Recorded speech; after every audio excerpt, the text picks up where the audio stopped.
Staying in the Philippines, things are heating up in the race for the presidency in an election which is actually still 7 months away.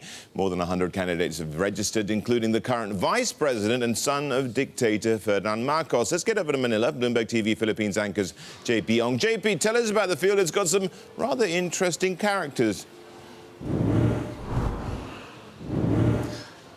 Well, hi, Rashad. Filing for the national elections closed at 5 p.m. last Friday, and boy, do we have some weeds to clear. 130 candidates vying for presidency next year, along with 19 for vice president, 172 for senator. Of course, the Commission on Elections will be screening out the nuisance candidates, and if there's one thing we're not short of in Philippine politics, it's personality. Case in point, among your choices for president, one who claims to be the archangel Lucifer, and another who claims to be an intergalactic Earth ambassador.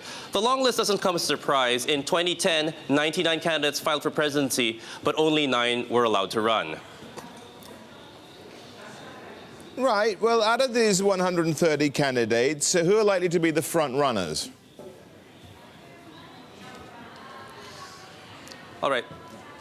Well, Rashad, there are 4 main candidates for the presidency out of the 130. Of course, there's the ruling party candidate, Interior Secretary Mar Rojas, and up against him are the current vice president and main opposition candidate, Jejomar Binay. Now, Binay carries with him quite a bit of popular support from the masses, but also allegations of corruption following him since his time as Makati mayor 30 years ago. It's also worth noting that most of his family is knee-deep in politics, particularly in Makati, where the financial district of the country is. You also have Grace Poe, a neophyte senator who has a respectable record in Senate and happens to be the daughter of the country's most famous action star, Pulse Asia. Currently has her leading in the polls at 26%. However, questions about her citizenship abound. And finally, we have Miriam Santiago, a tough stalwart in the Philippine Senate and an expert in constitutional law. But she was diagnosed with stage 4 lung cancer just a few years ago. She says, though, she's over it.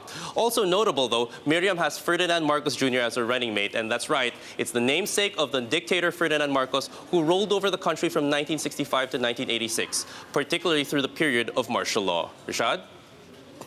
JP, good one. Thanks a lot for that, JP Ong there. And indeed, JP's from our new partnership, Bloomberg TV Philippines, launching just a mere 2 weeks ago.